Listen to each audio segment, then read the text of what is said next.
The grand carrier ship, immovable spear, hung silent in the void, its vast hull a polished onyx against the distant swirl of the nebula. Inside, on the command deck, Commander Zyler straightened his ceremonial collar, the cold metal pressing against his neck. His scales, usually a vibrant cerulean, were a deep, almost black with anticipation. He scanned the main view screen which displayed the emerald orb of Veridia Prime, a human colony, insignificant. Their intelligence reports had been clear, a frontier world, barely beyond terraforming, with a skeletal defense force and scattered outposts. Nothing that could stand against 10,000 of the Xylosian Empire's finest warriors. Their discipline was legendary, their training absolute. Zyler's mandibles twitched in a grim smile. This would be a swift, decisive punitive measure, a display of imperial might that would echo across the fringe worlds. It would remind everyone of the Xylosian Empire's unmatched power. A minor transgression, a few unauthorized resource probes, and now, a lesson. He felt the low thrum of the ship's engines as it began its descent into the atmosphere, a gentle tremor that ran through his armored boots. The air shimmered on the view screen as the planet's green blanket rushed up to meet them. He took a deep, steadying breath of the filtered air. Victory smelled like ozone and the promise of unquestioned dominion. He would soon taste it. The deployment was textbook. Dropships detached from the carrier, shimmering like schools of metallic fish as they plunged through Veridia Prime's upper atmosphere. Below, the vast, unbroken canopy of trees seemed to swallow them whole. Commander Zyler watched from the command dropship, his eyes narrowed. The landing zones were secured with minimal resistance, which was exactly what they had expected.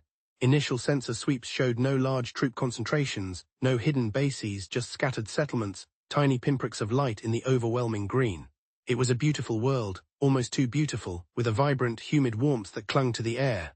The smell of damp earth and something sweet, like overripe fruit, filled the cabin as the ramp lowered.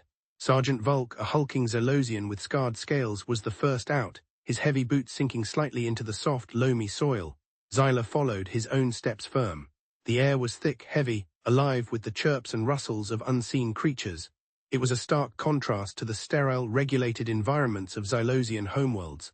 A primitive world, Zyler mused, his internal comms buzzing with reports of zero contact. Their simplicity will be their undoing. Tactical teams fanned out, their thermal visors scanning the dense foliage. No heat signatures, nothing. It felt like walking into an empty room, yet the air hummed with a strange, almost unsettling quietness, broken only by the distant calls of unknown birds. Days blurred into a monotonous cycle of patrols, establishing supply lines and setting up forward operating bases. The initial phase was uneventful, almost disappointingly so. Zyler found himself pacing more often, his irritation growing. The humans were hiding, or perhaps they had simply fled, which was a possibility he had not truly considered. Sergeant Volk's voice crackled over the comms, his tone flat. Commander, Supply Convoy 2 reports a delay. A section of the automated road layer suddenly ceased function. Zyler grunted. Repairs then, Sergeant. These machines are not infallible. An hour later, another report. Commander, the repair team's heavy lifter is stuck. The ground beneath it seems to have softened considerably. Zyler's mandibles tightened, softened. This was not accidental. He ordered a full survey of the ground. The report came back. The soil had been subtly undermined, its structural integrity compromised just enough to collapse under heavy weight. It was crude but effective. Not direct confrontation, but a series of petty annoyances. Pests, Zyler declared to his second-in-command, Tactician Kale, a smaller, more cerebral Xylosian with pale, almost translucent scales. Kale's multiple eyes blinked slowly. Commander, the pattern suggests intent, targeted disruption, not random. Zyler waved a dismissive claw. They lack the numbers for a direct fight. They cling to the shadows like insects. The sun began to dip below the horizon, painting the sky in fiery oranges and deep purples. As darkness fell, the sounds of the jungle grew louder, a symphony of clicks, chirps and rustles that made the Xylosian soldiers, accustomed to regulated silence, uneasy. One Private Kalar swore he heard a human voice, faint and mocking, carried on the breeze. He checked his comms. Nothing, just the wind, or was it? The petty annoyances escalated. One morning, a squad reported that their water purifier had been contaminated. Not poisoned, but filled with a bitter, earthy substance that made the water undrinkable. Another evening, during a routine sensor sweep, Xylosian soldiers discovered that their patrol beacons, designed to emit a specific high-frequency signal, were now broadcasting children's laughter. The sound, eerie and disembodied in the vast wilderness, caused several units to report phantom contacts, firing into the dense foliage at nothing.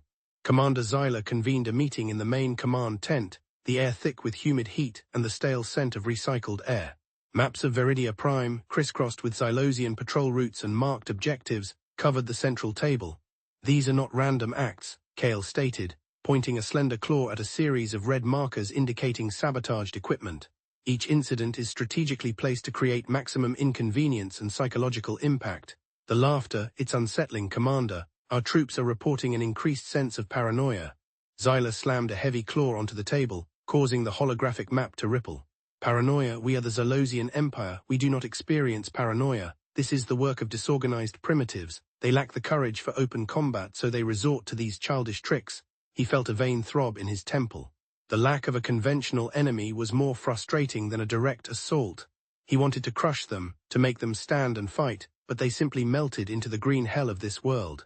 He assigned more troops to guard duties, ordered stricter patrols and increased sensor range, but the incidents continued, like pinpricks on his pride. A week later, the first true losses occurred. Not in combat, but in the dense, silent jungle.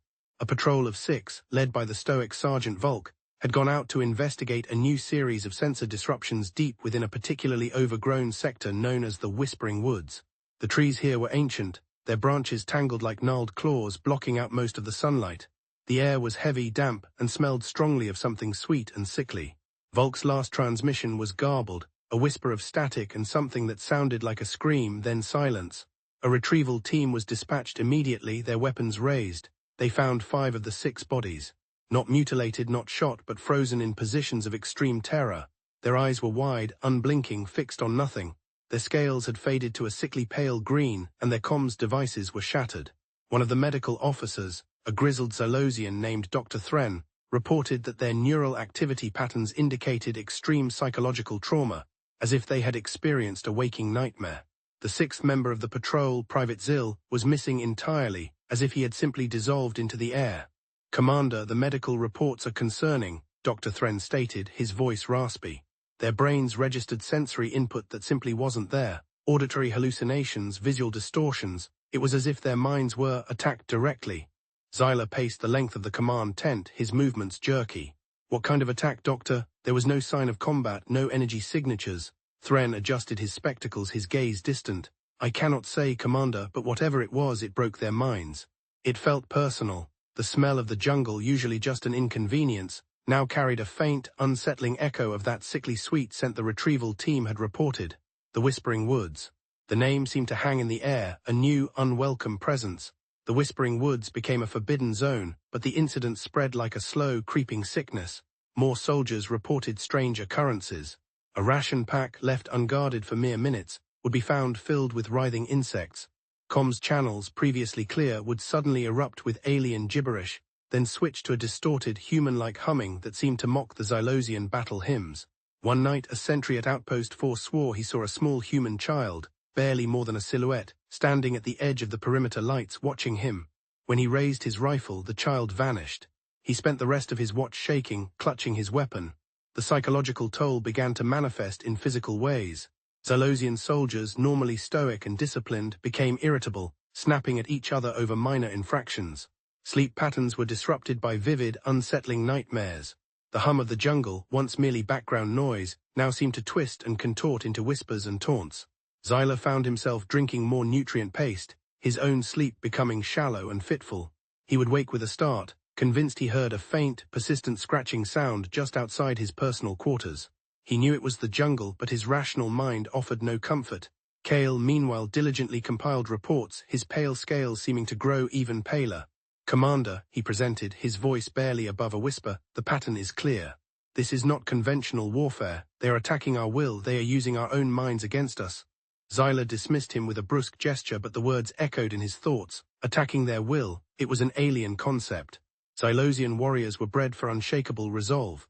Yet looking at the weary faces of his troops, he saw something new, something unsettling, doubt. The humid air felt heavier, pressing down on him, and the faint, sweet scent of the jungle seemed to follow him everywhere, even inside his heavily filtered command tent. The Xylosian Military Academy, a towering monument of obsidian and polished chrome on the homeworld, trained its cadets to endure the harshest physical and mental pressures. Cadets underwent sensory deprivation, forced marches through simulated hostile terrain, and psychological resilience drills designed to break any weakness. But these drills were always finite, always controlled, with clear objectives and measurable outcomes. On Viridia Prime, the enemy was unseen, the attacks ceaseless, and the objectives unclear. This was not a test, it was a slow, agonizing unraveling. The Whispering Woods expanded its influence, or perhaps the Xylosian soldiers were simply more susceptible now.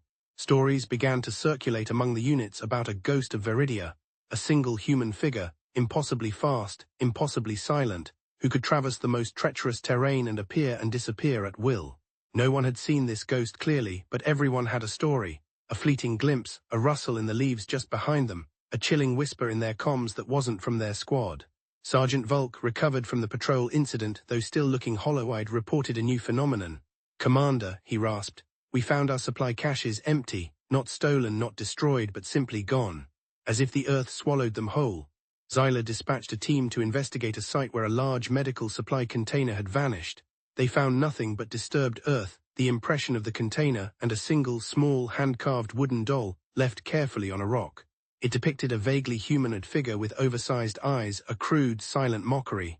The doll was brought back to Xyla. He picked it up with a gloved claw, turning it over. It felt cool and smooth. There was no practical reason for it to be there, no tactical advantage, just a gesture, a taunt. He crushed it in his fist, the soft wood splintering. His frustration mounted, a hot, bitter taste in his mouth. Tactician Kale, usually reserved, now moved with a sense of quiet urgency. He had begun tracking the emotional and psychological state of the troops, cross-referencing it with the location of the incidents. "Commander," he reported, his multiple eyes focused intently on Xyla, "the incidents are not random. They are concentrated on areas where troop morale is lowest, or where individual soldiers show signs of stress. It is a precise, surgical attack on our mental fortitude." He projected a new map. It showed the dense jungle, but instead of terrain, it highlighted areas of psychological pressure. Swathes of pulsing red indicated where Xylosian units were most affected. It was a terrifying map to behold. Xyla felt a cold dread begin to coil in his gut. This was not war as he knew it. This was not about conquering land or destroying armies. This was about breaking spirits. One particular area, a deep ravine known as the Sunken Gulch, became a focal point of their terror. Reports from patrols near the gulch spoke of inexplicable equipment malfunctions, sudden drops in temperature, and the constant feeling of being watched. One squad leader, a seasoned veteran of countless campaigns, was found huddled in a fetal position, muttering about the eyes in the dark, and clawing at his own scales as if to tear them off. Dr. Thren, his face etched with exhaustion, reported that his medical bay was overwhelmed, not with physical wounds but with psychological breakdowns. Soldiers suffering from acute paranoia, vivid hallucinations, and catatonic states. "We don't have the resources for this, Commander," Thren confessed, his voice trembling. "Their minds are shattered, we cannot mend what we cannot understand." The metallic tang of fear, a familiar scent now, seemed to hang heavy in the humid air of the medical bay. Xyla stood in the doorway, watching his once proud warriors reduced to trembling wrecks. He heard the muffled sobs of a private in the next room, the quiet, repetitive chanting of another. He felt a deep, unfamiliar chill spread through his own armored body. The Xylosian Empire's war doctrine was based on overwhelming force, superior technology, and unwavering discipline. They had never encountered an enemy that refused to engage in a conventional fight, an enemy that turned the environment itself into a weapon, and silence into a scream. Xyla ordered a full-scale sweep of the Sunken Gulch, deploying 3,000 troops, a significant portion of his remaining force, equipped with the most advanced sensor arrays. They would find this ghost, they would find these primitives, and they would crush them. The sweep lasted for 3 days. 3 days of relentless marching through the suffocating humidity, the tangled undergrowth clawing at their armor, the unseen insects biting at exposed skin. They found nothing, no hidden bases, no tunnels, no large concentrations of human troops. What they did find was far more insidious. Every night during their rest periods, strange, disembodied sounds echoed through the gulch. Children's cries, a woman weeping, the faint, desperate pleas of Xylosian soldiers. The sounds were always just beyond the range of their sensors, always too far to pinpoint, yet clear enough to penetrate their comms and their minds. Water filtration units mysteriously failed, leaving units parched. Rations were found subtly tampered with, made just unpalatable enough to cause widespread nausea. And then, the attacks began on their own bodies. Not direct physical attacks, but something subtler. One morning, a soldier woke to find fine, irritant dust coating his breathing filters, causing his respiratory system to seize up, leaving him gasping for air.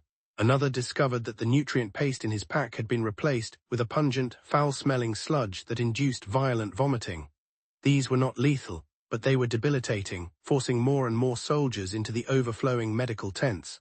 Xyler, monitoring the reports from his command tent, saw the numbers dwindling, not from combat, but from illness and psychological breakdown. He looked at the holographic map, the once crisp lines of his deployment now frayed and scattered. The green of Veridia Prime seemed to consume them, a living, breathing entity. He felt the constant, low hum of the jungle, a sound that now resonated with an ominous, almost malicious intent. The air, thick and cloying, tasted of something bitter, something like defeat. One evening, Xyler sat alone in his command tent, the only sound the gentle whir of the environmental filters and the distant, unsettling chorus of the jungle. He picked up his data slate, scrolling through the latest reports. 200 more soldiers declared unfit for duty due to psychological trauma. Another 200 suffering from various debilitating, non-lethal ailments. Supply chains almost entirely non-functional. He slammed the slate down. This was not war. This was an infestation, a plague, a haunting. The door flap opened and Tactician Kale entered, his posture more slumped than usual. "Commander," Kale began, his voice flat, "we have received a signal." Xyler looked up, a flicker of hope in his eyes. "A human communication, finally they wish to negotiate." Kale shook his head. "No, Commander, it is a broadcast. On an open, universal frequency."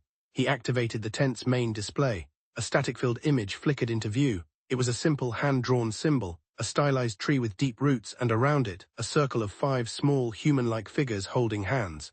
Then a single, distorted voice speaking in broken Zalosian. "You are not welcome here. Veridia Prime protects her own. You bring metal and death, we bring understanding." The image faded, replaced by static. Xyler stared at the blank screen, his mandibles hanging open.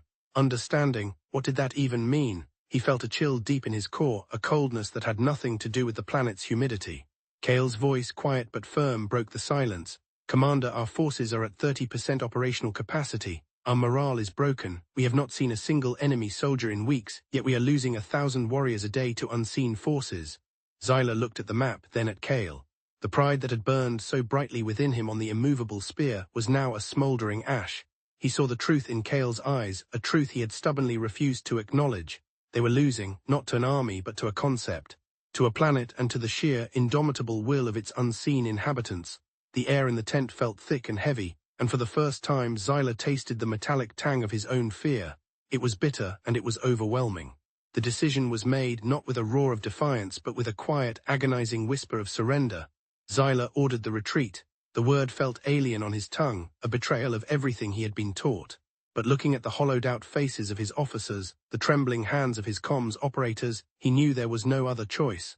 The evacuation was a nightmare. The humans, it seemed, had anticipated their withdrawal.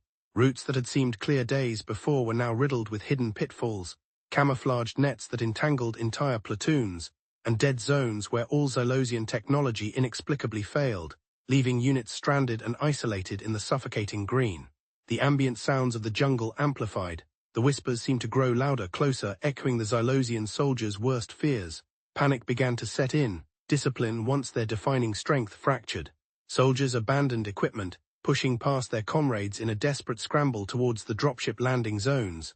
The air was thick with the acrid smell of fear, mixed with the sweet, cloying scent of unknown jungle blooms. Xyler, personally overseeing the final loading of the main dropship, watched as a group of his elite guards, their armor caked with mud, stumbled aboard, their eyes wide with unadulterated terror.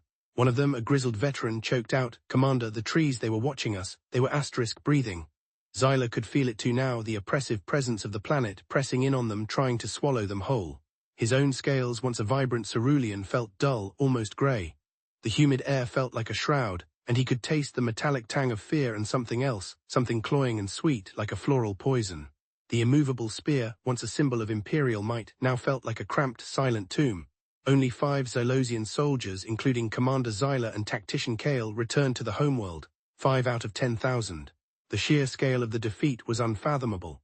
The Zalosian High Council, their ancient, scaled faces impassive, listened in stunned silence as Xyler, his posture slumped, his scales faded and dull, delivered his report.